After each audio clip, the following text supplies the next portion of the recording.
Alors bonjour à tous, bienvenue donc au Festival des Deep Tech de Systématique. Donc ce sera 3 jours de webinaire avec des sujets, 30 sujets qui sont liés au Deep Tech. Alors pour ce webinaire actuellement, nous allons parler de la photonique, qui est un partenaire incontournable de toutes les Deep Tech. Donc en fait, le but de ce webinaire, c'est de montrer que la photonique s'applique partout et a de très nombreuses applications. Je me présente peut-être en amont. Donc je suis Najwa Abdel-Jalil, coordinatrice du hub optique et photonique à Systématique Paris Région. Alors, des petits rappels pratiques quand même avant le début de notre événement. Donc vous pouvez utiliser le chat directement pour échanger entre vous. Et puis vous pouvez interroger également nos intervenants via l'onglet questions qui se trouve en bas à droite de votre écran. Alors, on va commencer dans un premier temps avec une vidéo de Photonics France pour vous montrer ce qu'est la photonique et dans quel domaine d'application elle peut s'appliquer. Bon visionnage à tous.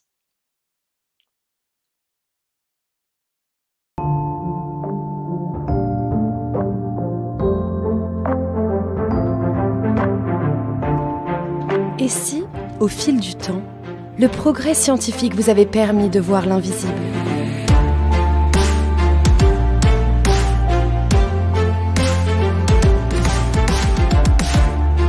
Aujourd'hui, une certaine science illumine le monde. Il s'agit de la photonique, la science du photon.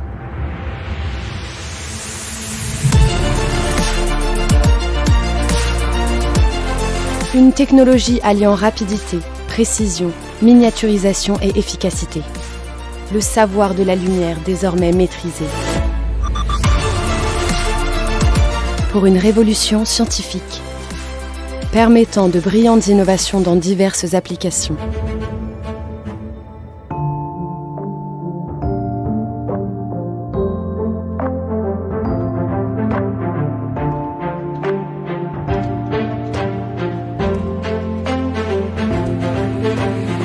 La photonique est aussi présente dans votre quotidien que dans les domaines d'exception. Cette science met en lumière une multitude de technologies.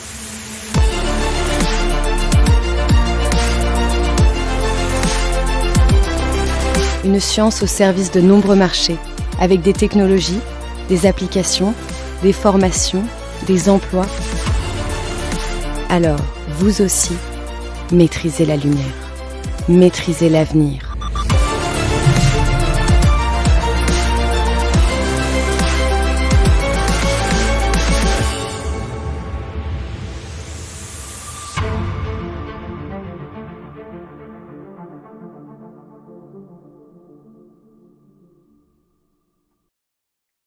Voilà, donc après cette petite vidéo d'introduction, je laisse la parole à Jean-François Vinchamp, qui est donc président du hub Optics and Photonics et donc CEO, président de CEDI ATI. Jean-François, à toi.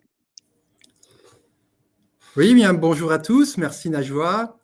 Après cette superbe vidéo de Photonics France, d'ailleurs que je remercie, nous avons une belle démonstration. Oui, la photonique ou la science et la technologie de la lumière est bien une technologie transversale qui infuse toutes les deep tech et voilà le thème de ce webinaire. Comme l'électronique a été la révolution du XXe siècle, la photonique est la technologie du XXIe siècle qui révolutionne et révolutionnera nos usages. Tant les découvertes scientifiques sont majeures, tant les possibilités technologiques sont infinies dans tous les domaines d'application, en particulier pour les grands enjeux sociétaux. Cependant, la photonique doit être connue. C'est vrai que le mot photonique fait pas forcément tout de suite penser à la lumière. Donc la photonique doit être connue, reconnue et soutenue pour ses atouts et ses capacités, notamment en France, où l'excellence de la recherche et de l'industrie est encore trop peu connue, alors qu'elle est un pays vraiment majeur sur la scène internationale.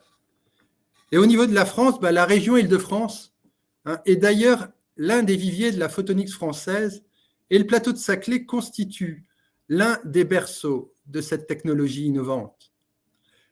C'est d'ailleurs dans cet écosystème vivifiant que s'inscrit le pôle de compétitivité systématique et notamment le hub optique et photonique que je préside et qui représente à lui seul 216 entités, Nous avons près de 111 PME, 7 entreprises de taille intermédiaire, 25 grands groupes, 54 académiques et 19 institutions qui comprennent à la fois les investisseurs, mais aussi les partenaires territoriaux. Et donc, au niveau de notre hub optique et photonique, nous avons choisi de mettre en exergue des thèmes d'excellence. Donc, nous avons 7 thématiques d'excellence et 2 enjeux transversaux. Le premier thème, ce sont les capteurs et l'imagerie. Vous avez pu voir de beaux exemples dans la vidéo, comme les lidars, par exemple, pour les voitures. Nous avons aussi les systèmes laser qui nous permettent aussi de traiter des matériaux. Et notamment, il y a eu des premières mondiales qui ont été faites sur des lasers très forte puissance à faible impulsion et qui a valu le prix Nobel à Gérard Mourou, qui est un Français. Nous avons aussi l'instrumentation et le diagnostic qu'on retrouve beaucoup dans tous les aspects médicaux lorsqu'il faut faire des analyses, par exemple, spectrométriques. Nous avons une des technologies qui est en plein essor et qui gagne en connaissance, qui est la photonique quantique.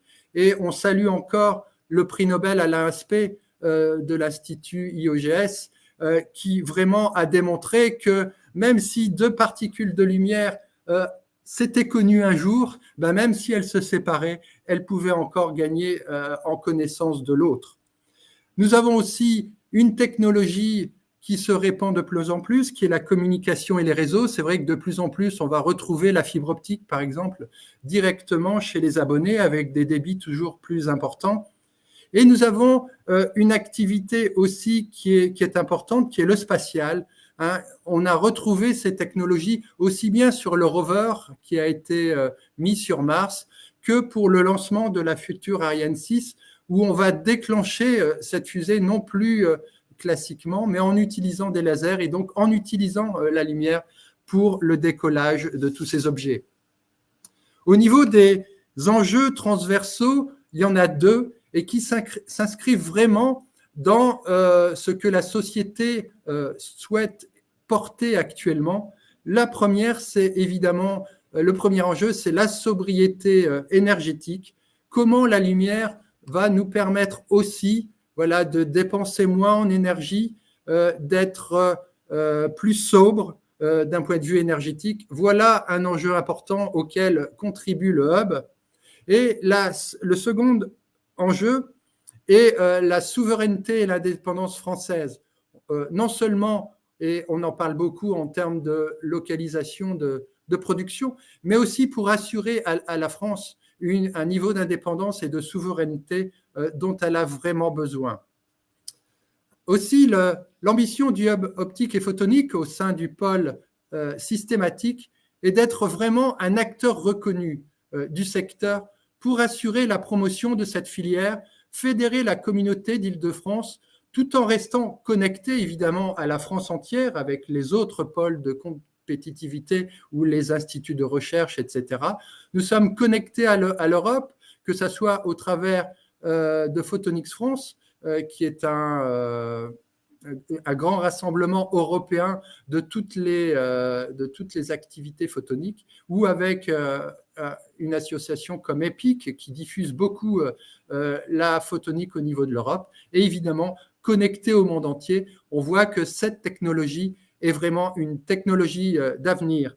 Et comme j'ai l'habitude de le dire, la photonique, la lumière, est vraiment une chance et une opportunité pour réindustrialiser la France. Alors, saisissons cette opportunité. Voilà, merci beaucoup. Voilà le message que je voulais passer au début de ce webinaire. Et je vais maintenant laisser la parole à Julius Dawson, qui est le CEO d'Optopartner, qui est aussi vice-président Interhub de notre hub optique et photonique. Et donc, Julius, la scène est à toi. Merci beaucoup, Jean-François. Un grand merci pour ce portrait que tu as brossé de notre domaine, l'optique photonique et de tout son spectre. Et on va avoir aujourd'hui des intervenants, mais vraiment de choix pour illustrer ça. Donc, dans un premier temps, on va avoir un duo formé de 2 entreprises, Candela et OVH, qui va porter sur, comment dirais-je, une technologie émergente où on a des startups magnifiques en France et spécialement en région parisienne, et Candela est de celle-là, c'est-à-dire c'est tout ce qui est informatique quantique et pour le passage à l'échelle, le fait de travailler aujourd'hui, je dirais, main dans la main avec OVH, qui est notre champion national et je dirais même européen de tout ce qui est technologie et infrastructure cloud. Donc voilà, c'est très prometteur pour l'avenir, pour des marchés qui, on l'espère, se développeront et où la photonique sera à la base de tout ça, c'est-à-dire aller plus vite, plus loin, avec toutes les promesses du calcul quantique. Voilà, je vous laisse la parole, Fanny et Marine. Ah, il y a du suspense. Fanny. Ah, c'est Marine. Très bien. Bonjour à tous. Je pense que Fanny va arriver. Okay. Ouais. C'est le temps que ça accepte et qu'on voilà, me fasse parfait. monter sur scène. Bonjour. Oui, donc on va parler de notre collaboration et je vais commencer comment on a fait et pourquoi. Alors, je vais vous partager une présentation. Hop, si ça veut bien. Toc. Alors, est-ce que ça marche? C'est en train de traiter. Donc, juste pour commencer, donc je suis Fanny Bouton, Quantum Lead chez OVH Cloud et je m'occupe aussi du Startup Programme.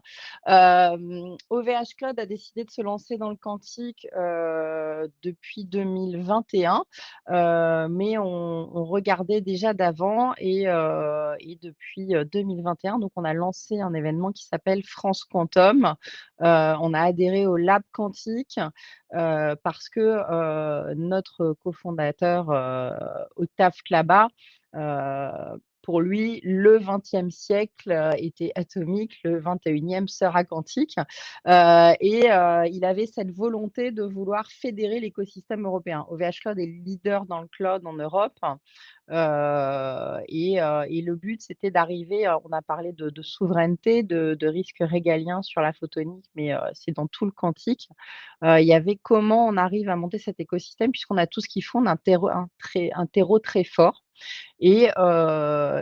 Entre autres, Candela faisait partie des premiers. Donc, ce qu'on a fait, c'est qu'on a d'abord on est déjà passé par le Startup Programme. Donc, c'était comment accompagner des startups. Et ça aussi, c'est important, c'est la façon de travailler entre grands groupes et startups est très importante dans ce qui est en train de se faire actuellement. On est une ancienne start-up, on est la première licorne française à avoir levé 400 millions à la fin des années 2010, mais on s'est transformé en grand groupe. Actuellement, OVH Cloud, c'est 2800 collaborateurs à travers le monde, 34 data centers. Il y a de l'innovation qui vient des startups, c'est ce qui s'appelle l'open innovation. C'est comment on va collaborer avec ces startups. On a donc lancé en 2015 un startup programme, mais depuis 2021, donc il y a un programme dédié aux startups du quantique et donc dans laquelle on a accueilli Candela. Donc vous pouvez voir qu'actuellement on accompagne une douzaine de startups du quantique françaises, mais aussi européennes. On est en train de s'élargir. Le but, c'est vraiment de créer un écosystème fort en Europe. Hop, je vais passer à la slide suivante. Donc, ça passe par tout un tas de choses, hein, mais c'est aussi mettre en avant ces startups sur des événements. Donc, il y a France Quantum qui est cofinancé et co-créé par OVH Cloud avec Startup Inside. C'est soutenir l'écosystème du Lab Quantique qui a été lancé aussi et qui organise des hackathons, qui organise beaucoup de visibilité pour cet écosystème avec les startups. C'est un soutien et aussi une adhésion à la Maison du Quantique qui sera faite en collaboration avec le Lab Quantique, le GNC et d'autres acteurs et qui va ouvrir à Station F à la rentrée. Il y aura une inauguration et dans laquelle Candela aussi est présente. Et puis, une collaboration à HQI, donc à l'Hybrid Quantum Initiative, qui est de vraiment se fédérer pour offrir un portail européen du quantique et des infrastructures à distance. Alors Candela, j'ai essayé de le résumer en une slide, mais vous allez voir que c'est complexe. C'était comment collaborer avec une start-up de la photonique. Alors clairement, on a parlé de la recherche, on a parlé d'Alain Aspect. Je pense qu'on peut aussi parler de, Pascal Sonnellard qui vient de rentrer à l'Académie des sciences, qui est une grande scientifique qui, a cofondé, Candela et cette start-up est issue de sa recherche, et des thèses qui ont été faites au-delà avec d'autres personnes de l'équipe comme Niccolò Somati ou Valérie Anguiez, qui sont cofondateurs. C'est très important, les photons sont la base et ils ont la chance d'avoir les photons, les plus purs au monde, parce on peut continuer à le dire, et c'est issu de cette recherche de la photonique. Ce qu'il y a de génial, c'est que, derrière, ce sont des composants électroniques, des composants qui permettent de produire et de détecter ces photons, ultra, vraiment très purs. Mais, ils se sont aussi rendus compte qu'ils pouvaient, créer un ordinateur quantique. Et c'est là où nous, on a été très intéressés, bien évidemment. Mais c'était comment collaborer. Eux étaient en train de faire leur ordinateur quantique photonique, heu et heu finalement, le temps que ça se développe et qu'on ait assez de qubits, à base de photons, pour avoir la puissance quantique, il y avait, tout un tas de choses à faire pour, obtenir des clients, grandir, qu'ils puissent ouvrir leur usine, se développer. Et c'est là où on a beaucoup discuté, avant de se dire: «Est-ce qu'on va acheter un ordinateur quantique?» C'était déjà: «Qu'est-ce qu'on peut faire pour, commencer à travailler et programmer sur les ordinateurs quantiques, photoniques?» Et Candela a été une des premières startups, du programme à justement créer un émulateur quantique. Alors qu'est-ce qu'un émulateur quantique? C'est un logiciel, qui, tourne sur des infrastructures classiques, sur des CPU, mais qui émule le comportement, des photons, dans l'ordinateur quantique. Ce qui va permettre de programmer, les logiciels et les algorithmes, qui tourneront sur les machines de demain. Et ça, ça a été une première étape qu'on a pu faire avec Candela parce qu'ils ont été très réactifs. Ils ont bien compris, que, leurs machines n'arriveront pas tout de suite, en tout cas une machine à haute puissance de calcul. Il fallait cet émulateur et donc ils l'ont développé, en un temps record. Ils avaient les bonnes personnes et la bonne équipe pour le faire, mais ça nous a permis de collaborer du coup très vite. Donc il se trouve qu'1 an après, dès juin 2022, à l'occasion de la première édition de Franconsomme, on a pu lancer cette première version de l'émulateur Perceval, de Candela. Donc ça, ça a été notre première collaboration en ligne, on compte, alors chez nous, chez OVH Cloud, une cinquantaine d'utilisateurs, mais je crois que Marine pourra vous dire qu'ils en ont beaucoup plus maintenant, de leur côté. Il va y avoir un deuxième temps, à l'accès à ces émulateurs, c'est que les créer, c'était une bonne chose. Ça permet aux entreprises et aux startups d'y avoir accès gratuitement via le Startup Programme, ou par un accès client classique. Mais ça va permettre aussi de former, les étudiants partout en France, mais aussi dans le monde.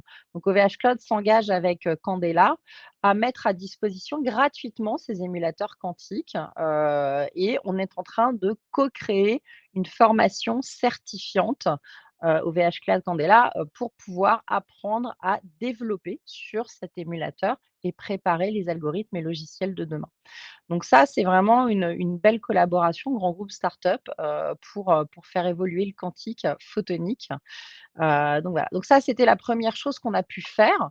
La deuxième chose, via le Startup Programme, on leur a mis à disposition, jusqu'à 100 000 € de crédit d'infrastructure et ça leur a permis de tester, de voir comment mettre leur ordinateur quantique dans le cloud. Alors actuellement, ils sont à 4 ou 6 qubits, si je ne me trompe, donc ce sont des «petites machines» entre guillemets, mais qui sont déjà incroyablement, développées en termes de technologie. Il va falloir qu'ils scalent. Mais en tout cas, mettre l'accès au cloud aux clients, c'est après l'émulation. Une fois qu'on a commencé à développer ces logiciels et on émule jusqu'à 12 à 17 qubits en fonction de la puissance des serveurs qu'on met derrière classique, on va pouvoir aller, faire tourner ces algorithmes sur une vraie machine quantique et vérifier que ça fonctionne. Et donc cet accès, à Candela aux machines, se fait par, des virtuelles machines, des VM, via OVH Cloud. Donc c'est totalement transparent, mais ça a été aussi un travail, une collaboration faite au sein du startup programme d'EVH. Et ça, c'était une seconde étape qui va permettre justement, plus ils auront de vrais qubits derrière la machine, plus ils seront accessibles via du cloud, parce que pour l'instant, vendre des machines quantiques, en on-premise est compliqué puisqu'elles n'ont pas encore la puissance et peuvent coûter cher.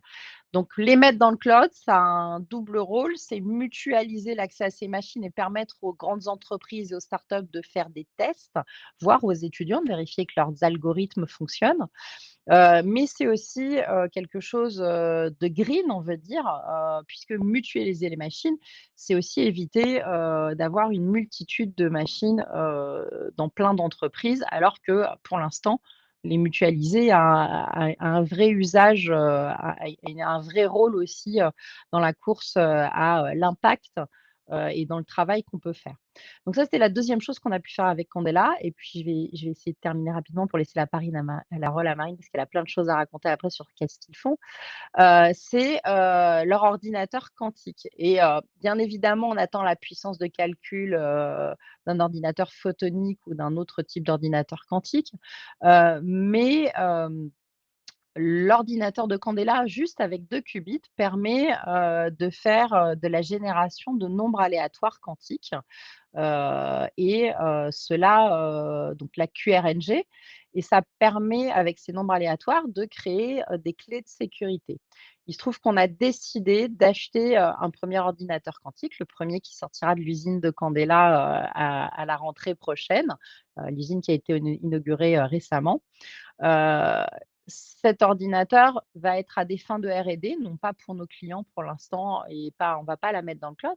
C'est vraiment pour tester justement tout ce qu'on peut faire, en termes de sécurité avec ces nombres aléatoires et on a plusieurs pistes, on a plusieurs projets, donc voilà. Donc on attend, vivement la machine pour l'installer dans notre data center de recherche à Croix et dans un premier temps, ce sera vraiment pour faire de la R&D et de la sécurité. Pour finir, voilà, on collabore avec, Candela, mais bien sûr avec d'autres startups, du domaine quantique, et l'émulation est vraiment ce premier pas, et on va offrir, une offre d'émulateurs, quantiques unique au monde, puisque tous les émulateurs français seront en ligne, mais bientôt européens d'ici juin. On devrait en avoir, 7 au total, pour l'instant on en a 3. Et c'est vraiment pour être prêt, à optimi pour les cas d'usage de simulation et d'optimisation, hein. Le quantique, c'est vraiment ça, c'est se préparer dès maintenant à avoir tous ces cas d'usage d'optimisation et de simulation. Il faut refaire toutes les mathématiques, il faut tout refaire et on a besoin de le faire sur ces émulateurs dès maintenant, puisqu'on est aussi déjà en sous-effectif de talent.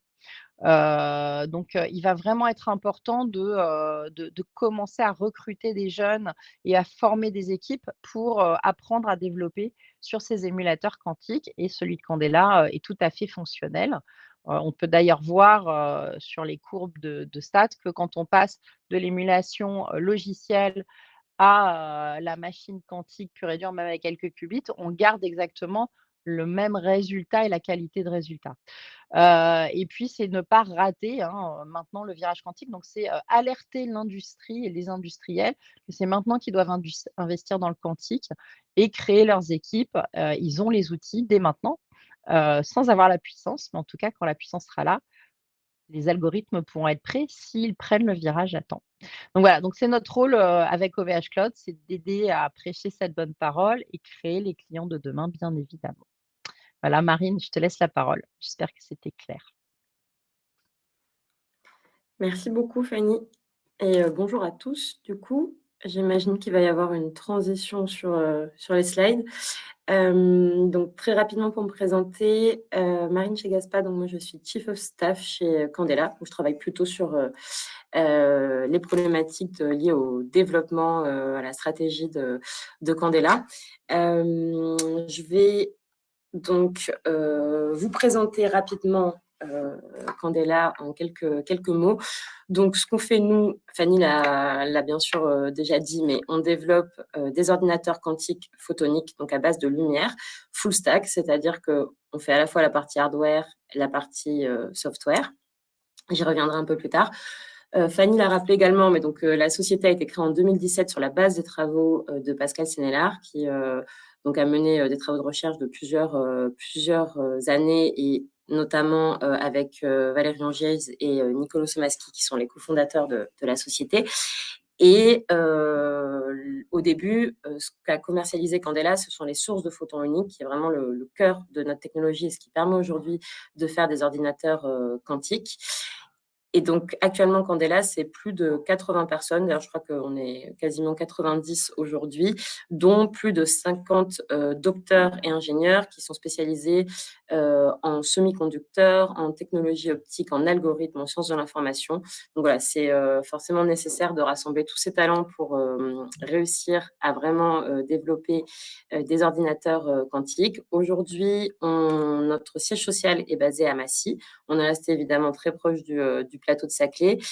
En termes de production, nos sources de photons uniques sont toujours produites sur le plateau de Saclay dans des salles blanches que nous louons au sein de l'IPVF.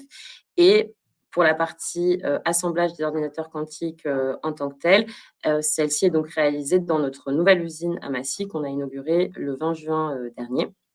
Et pour la partie R&D, puisque c'est important maintenant à notre stade de séparer la partie production de la partie R&D, nous avons, pour ce qui concerne la recherche et développement sur les sources, toujours les salles blanches et équipements du C2N à Palaiseau.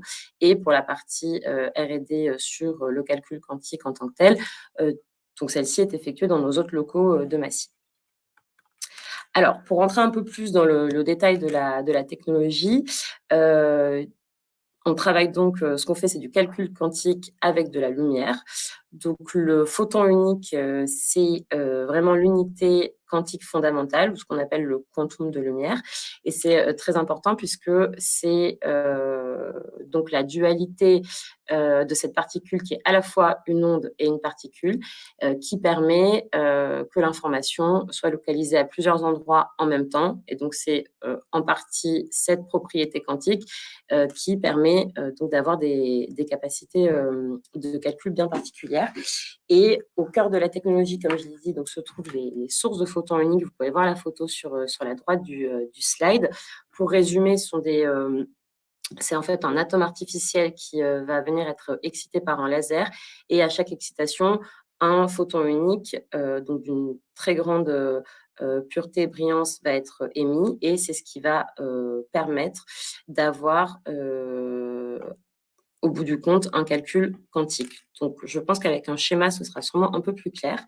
L'idée ici, c'est de pouvoir vous expliquer comment fonctionnent les ordinateurs quantiques version Candela à base de lumière. Vous pouvez voir qu'il y a, si on schématise, 3 parties distinctes. La première, c'est celle dont j'ai déjà parlé, c'est les sources de photons uniques, donc qui en fait chez nous sont le générateur de qubits.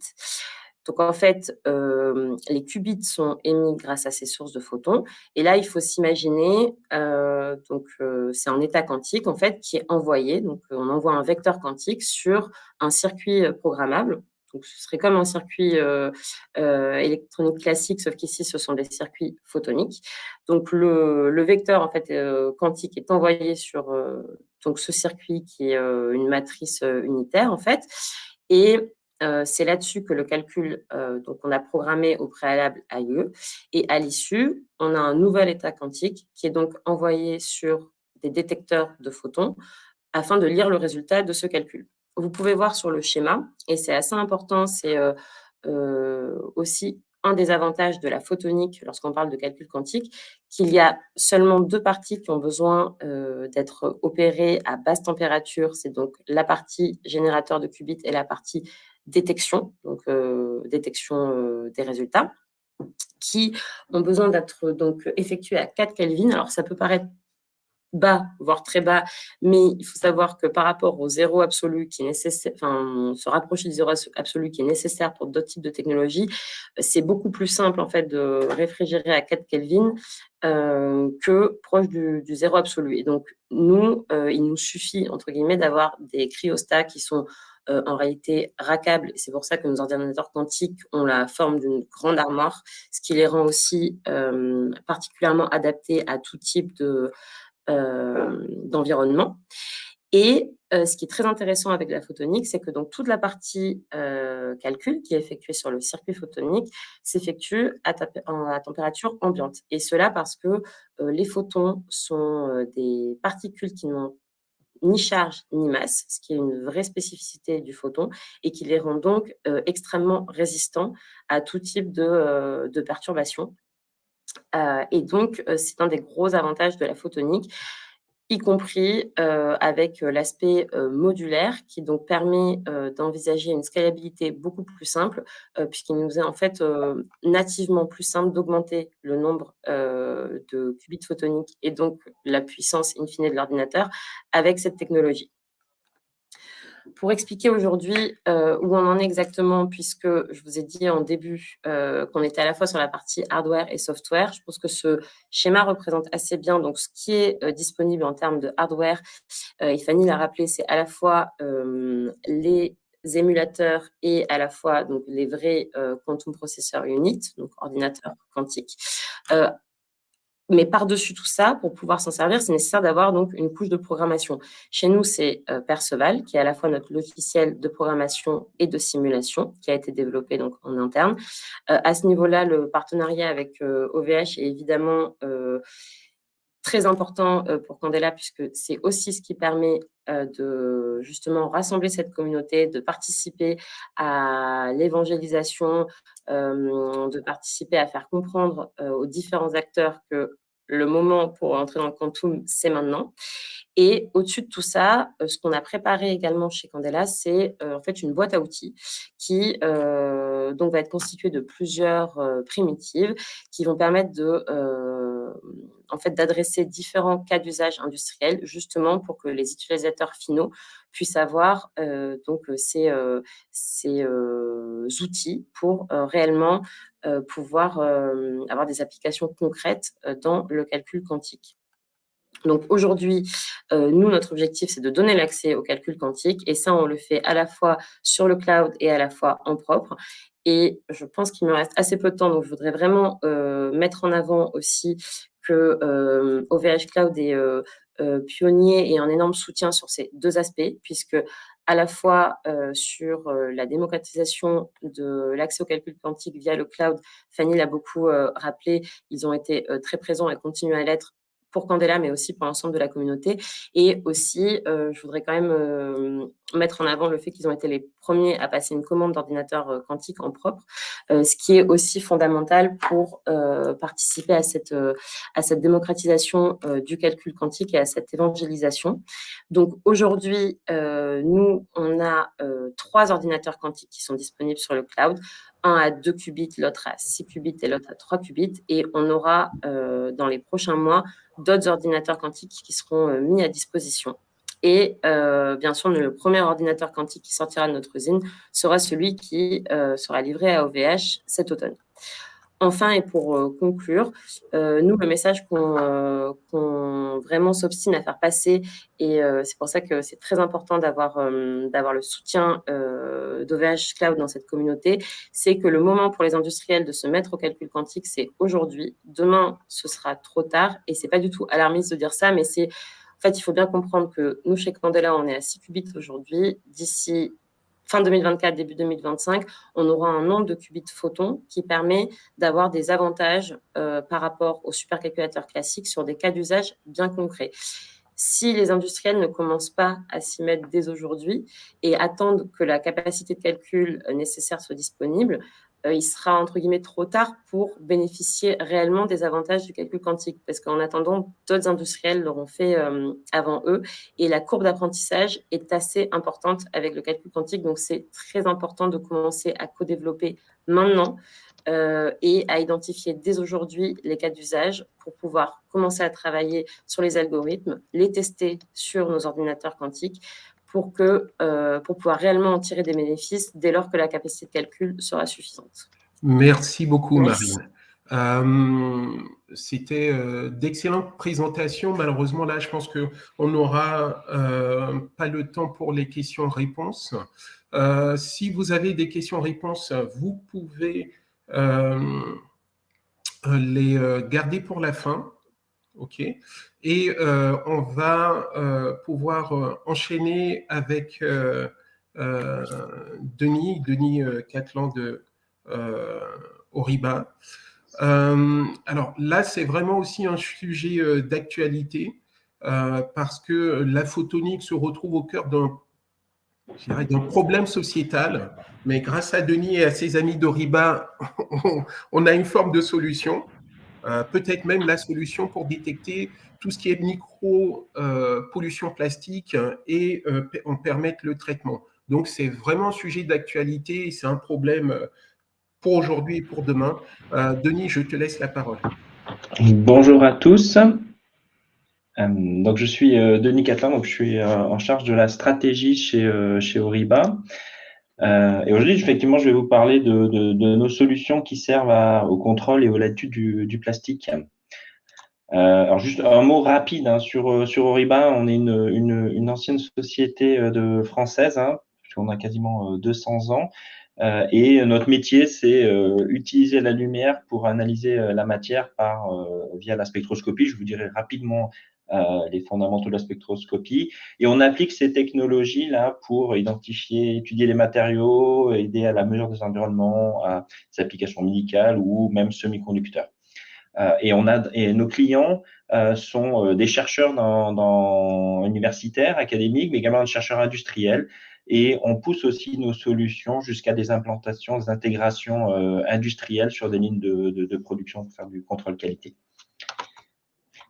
Alors aujourd'hui, en fait, le sujet que je vais aborder, c'est vous illustrer que la photonique qui permet d'obtenir faire de l'instrumentation était un élément très utile dans l'industrie du plastique à différents moments du cycle de vie de l'industrie plastique. Ici, j'ai représenté cette chaîne en partant de l'industrie de la pétrochimie qui fournit les matières premières pour donc les polymères pour réaliser des plastiques, où l'on peut avoir des instruments de R&D, et je vais y revenir.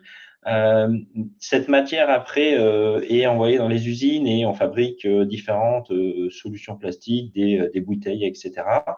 Et on voit réapparaître la photonique dans les phases de recyclage et de tri des plastiques, que ce soit en termes de tri ou de recyclage, où là, on a des capteurs optiques, et je vous en montrerai quelques-uns, mais également des instruments de contrôle qualité qui vont permettre de qualifier la qualité des plastiques qui sont recyclés.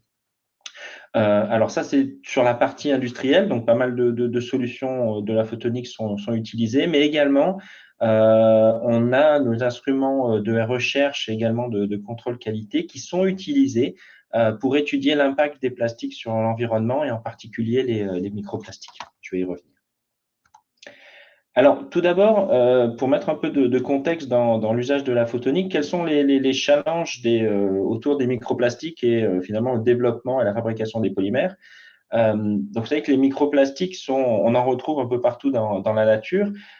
Et ce qui aujourd'hui est important, c'est d'être capable de les caractériser, donc de les détecter, de les identifier, de les quantifier, mais également de comprendre l'impact qu'ils ont sur notre santé, afin, au bout du bout, de développer des normes qui vont être là pour nous protéger, des normes pour définir le nombre de microplastiques autorisés dans l'eau, mais également dans d'autres éléments que l'on pourrait consommer. Et sur tous ces éléments-là, tous ces challenges, on vient essayer d'utiliser la photonique pour répondre aux questions que peuvent avoir les différents intervenants. Mais également, donc les microplastiques, ça peut mesurer l'impact sur l'environnement de la conséquence, mais il faut aussi travailler l'origine. Et autour donc des polymères, il y a énormément d'actions qui sont menées par toute cette industrie des polymères, qui est une industrie assez ancienne, mais qui se renouvelle. Alors, elle se renouvelle pour essayer de réduire la quantité de plastique créé, mais également de travailler très fortement le recyclage, comprendre toutes les notions de toxicité autour du recyclage, parce que plus on va recycler, plus on va réutiliser la matière première, plus on va potentiellement réintroduire des éléments toxiques dans notre environnement. Comprendre et réduire l'impact sur l'environnement en développant des polymères en bioplastique, biodégradables, etc. Mais au bout du bout, également, sans oublier qu'il faut conserver les fonctions premières. Le packaging, l'emballage est là pour des raisons fondamentales. Il faut que ça fasse la fonction. Donc, derrière tous ces challenges, nous, on vient appliquer différentes solutions photoniques. Alors, je ne vais pas rentrer dans trop les détails aujourd'hui, mais ce qu'on fait, c'est de la spectroscopie. La spectroscopie, c'est l'art de faire interagir une source de lumière avec une molécule, la faire vibrer et détecter sa réponse optique. Donc, dans ce cadre-là, c'est une mesure infrarouge. Ce que je voulais vous illustrer ici, c'est que l'on peut faire des mesures monopoints, c'est-à-dire qu'on va mesurer un seul endroit, mais également faire ce qu'on appelle de l'imagerie hyperspectrale. Ce sont des systèmes qui permettent d'avoir une image XY d'une situation et d'obtenir la même image à différentes longueurs d'onde, à différentes couleurs, afin de pouvoir faire de la spectroscopie et de l'identification moléculaire, et tout ça sans contact. Alors, une autre technologie que l'on utilise quand on veut aller plus loin dans l'analyse de la matière, c'est la spectroscopie Raman, où ici, on vient faire interagir un laser avec la matière qui va se mettre à vibrer, qui va réémettre de la lumière qu'on étudie.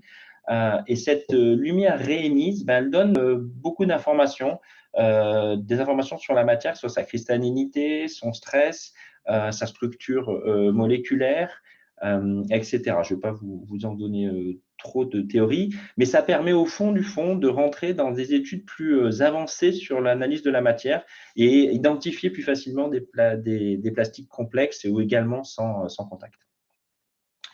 Alors, ces technologies de spectroscopie, on vient les utiliser à différents stades. On vient, par exemple, ici, l'utiliser pour l'analyse des microplastiques, c'est-à-dire qu'on vient identifier sur des filtres dans lesquels on a fait passer l'eau à étudier, où les particules de microplastiques viennent se déposer. On voit là sur l'image de visualisation, où on vient voir à peu près 10 000 microplastiques qui sont sur le filtre. Et le système de microscopie Raman vient repérer ces particules et, avec une mesure Raman, les identifier et être capable de rendre un rapport qui va nous dire, voilà telles molécules sont présentes dans l'eau. Alors, ce qui est important derrière ça, c'est qu'aujourd'hui, on sait faire ça à l'échelle de recherche industrielle et académique.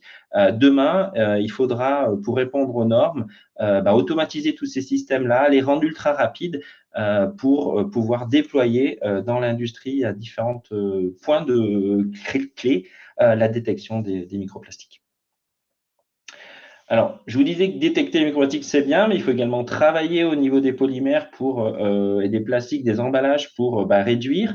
Les grands challenges pour l'industrie, c'est conserver les fonctions de base, c'est-à-dire permettre d'avoir des fonctions de résistance, de perméabilité à l'eau et à l'oxygène, mais également développer des solutions de traçabilité, de biodégradabilité. Et pour ça, l'industrie des polymères a besoin de développer de nouveaux matériaux, de créer des structures multicouches complexes, comme on en voit une en bas à gauche. Et là, nos systèmes, donc vous voyez ici un microscope Raman, sont là pour venir étudier, détecter que les structures pensées par les industries de l'emballage sont réalisées et développent et délivrent les bonnes fonctions, qu'elles ont la bonne structure moléculaire, qu'elles ont la bonne cristallinité, qu'il n'y a pas de défaut, mais également avoir des dimensions structurelles souhaitées. Et pour finir, dans le dernier exemple que l'on aborde avec nos systèmes, ce sont au niveau des tri plastiques. Vous voyez ici un exemple d'une machine de tri où l'on vient déployer des solutions de mesure hyperspectrale, où là, le challenge, c'est vraiment mesurer avec des débits extrêmement rapides, où il faut détecter à la milliseconde différents plastiques pour qu'après, ils soient triés par des jets d'air. Ici, là, les challenges, c'est mesurer la grande diversité de plastiques, qu'ils soient noirs ou mixés, mais également les mesurer avec une très grande précision. Parce que pour pouvoir réinjecter ces plastiques dans la chaîne industrielle, il faut qu'ils soient très bien triés. Donc, pour finir, en termes de perspective, donc on continue tous nos axes de recherche derrière ça. On travaille la détection de nanoplastiques pour ne pas s'arrêter à la dimension micrométrique. Ici, vous avez un exemple d'un premier système de recherche qui commence à permettre ça. Mais également, il va falloir aller de plus en plus vite pour trier, d'être de plus en plus précis afin d'assurer ce que je disais tout à l'heure, le fait de pouvoir réinjecter les matériaux dans la chaîne de production et certifier que la qualité des plastiques triés sont bonnes. Donc, au bout du bout, finalement, la photonique, c'est ici un exemple, on voit bien qu'on est les yeux de l'industrie, qu'il faut par contre que l'on développe des solutions qui soient accessibles à tous, accessibles industrielles, c'est-à-dire qu'elles interprètent les mesures optiques afin d'être intégrées et connectées vraiment dans l'écosystème industriel. Voilà pour la petite présentation.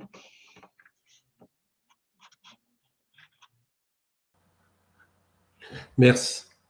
Merci Denis. Donc on va laisser place maintenant aux questions-réponses. Et je suis sûr que Denis aura toutes les réponses à vos questions. Donc vous pouvez vous donner la peine de poser les questions. Vous avez en bas à droite un petit bouton questions dans lequel vous pouvez poser les questions. Et puis moi je les relayerai auprès de Denis. Donc n'hésitez pas. En attendant vos questions, moi j'en ai une, Denis. À ton avis, c'est quoi le potentiel en termes de déploiement de la technologie que vous avez développée? Est-ce que ça peut s'adapter à tout type de site industriel et tout type de problématiques, ou il y a encore des sujets à traiter, notamment en termes d'innovation? Alors, c'est déjà les technologies que l'on a, elles sont déjà déployables. Vraiment, par contre, ce qu'il faut travailler encore, c'est je dirais, c'est le débit, c'est la cadence, c'est la capacité à mesurer de plus en plus vite dans des champs de plus en plus grands et avec de grandes précisions. Là-dessus, il y a encore beaucoup de choses à faire. Sur le tri, aujourd'hui, pour donner un ordre de grandeur, aller à la louche, à 90%, on identifie les plastiques. Maintenant, pour pouvoir les réinjecter, les normes demandent qu'on soit au-delà de 98-99%. Donc, ces petits 10% qui manquent sont vraiment importants aussi. Parce que sinon, on va dégrader la qualité des plastiques qu'on va utiliser et ça va s'empirer de plus en plus parce qu'on va petit à petit arrêter d'introduire de la matière nouvelle dans l'industrie chimique. On va vraiment essayer de réutiliser au maximum le plastique. Donc vraiment, précision. Donc derrière, c'est comment interpréter de manière fiable les spectres optiques qui sont mesurés. Comment faire évoluer les modèles d'interprétation de manière rapide, robuste, connectée, intelligent. Et ça, il y a encore beaucoup à faire en termes de traitement de l'information, d'application mathématique au spectre optique. Donc, et ça, le faire au plus proche du capteur. Donc, je pense que là-dessus, il y a encore pas mal à faire. Ouais. Ok, alors il y a une question. Avec la technologie actuelle, est-il possible de détecter tout type de plastique, ou y a-t-il des plastiques non détectables actuellement par la spectroscopie Raman? Les plastiques noirs, c'est quelque chose qui est pas évident. Maintenant, il y a des progrès qui se font dans la spectroscopie infrarouge. Après,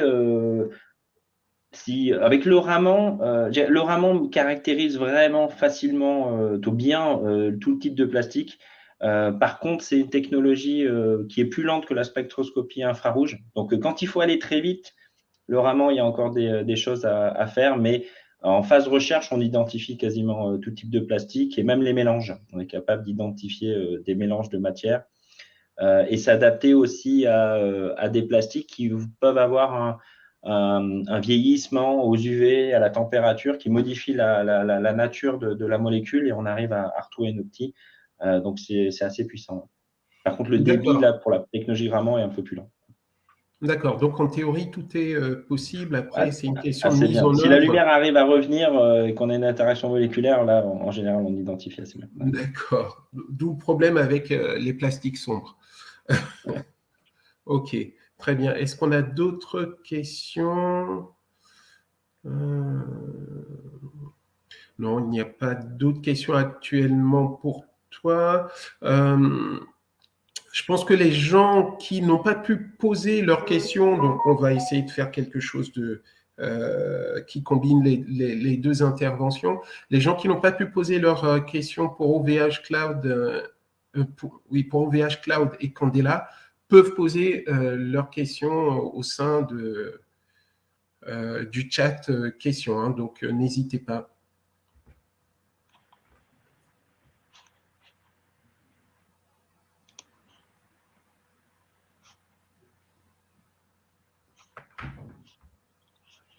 On a des grands timides aujourd'hui, et pourtant je vois du beau monde dans le public. Je pense que si Marine et puis Fanny sont là, elles peuvent remonter sur scène pour la suite Oui. des questions-réponses.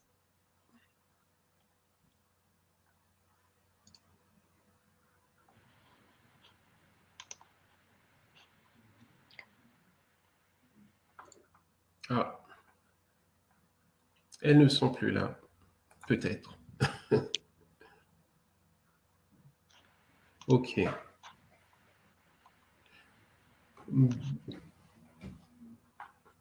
Bon, ok, non, nos amis de Candela et OVH sont partis. Donc, Denis, sur toi, tes enjeux, je pense que c'est vraiment des enjeux d'avenir, aussi bien technologiquement que d'un point de vue business pour l'avenir. Donc, il y a largement de quoi faire. J'ai une question, jusqu'à quelle taille vous pouvez faire la détection? Enfin, Alors, en microscopie, là, quand on est sur des microscopes Raman, on fait le micron. Voilà, d'accord. c'est vraiment la microscopie optique. Mais la difficulté, c'est de détecter la particule, savoir où elle est. C'est pour ça que dans l'exemple que j'ai montré un peu à la fin, on commence à coupler l'AFM, donc l'Atomic Force Microscopy, et la microscopie Raman. Donc, on vient détecter avec l'AFM les particules et après, on vient faire une mesure Raman. Et là, on arrive à mesurer des particules qui ont fait 100 nanos, 50 nanomètres. Mais, ok, d'accord. Ça, par exemple, ce n'est pas applicable à des fluides qui s'écoulent à une certaine vitesse, on va dire. Parce que C'est l'AFM, plus dur. Non, voilà, il faut. plutôt pour faire la détection de défauts dans. Aujourd'hui, les particules sont souvent, des microplastiques sont souvent détectés sur des filtres, donc déposés sur des filtres, que ce soit en optique ou en analyse TOC, donc tu vois, Total Organic Carbone, où tu viens brûler la matière et détecter la quantité de carbone. Maintenant, il y a de la demande, si on était capable de détecter effectivement des particules dans des fuites qui passent et de les voir passer, de les détecter, ça serait vraiment intéressant. Mais il y a des preuves de concept, ça commence à être travaillé avec des technologies plutôt assez rapides telles que l'imagerie perspectrale, où tu viens créer une ligne et tu fais passer le fluide au travers. Et puis là, tu es capable de détecter et d'obtenir un spectre à la milliseconde là, qui a de l'intensité. Et là, il y a de l'espoir. Il y a des choses intéressantes à travailler. Ok, bon, bah, très bien, très bien. C'est très prometteur. En tout cas, merci beaucoup, Denis, pour ton intervention. Il y a des questions. Non, pas de nouvelles questions. Donc, merci beaucoup. Merci à tous. Je redonne la main à Najwa pour la clôture de ce séminaire. Eh ben, écoutez, je vous remercie. Merci, Julius pour la modération, l'animation de ce webinaire. Merci à l'ensemble des intervenants, Denis, Marine, il y a Jean-François également et puis Fanny, pour ce webinaire, très intéressant. J'espère que ça a pu vous donner un panorama beaucoup plus visible, si on peut dire, de la photonique et toutes les applications potentielles qu'elle peut avoir dans diverses industries. Voilà, parce que je pense que le potentiel encore n'est pas encore atteint partout et je pense qu'il pourrait y en avoir encore plus dans différents domaines.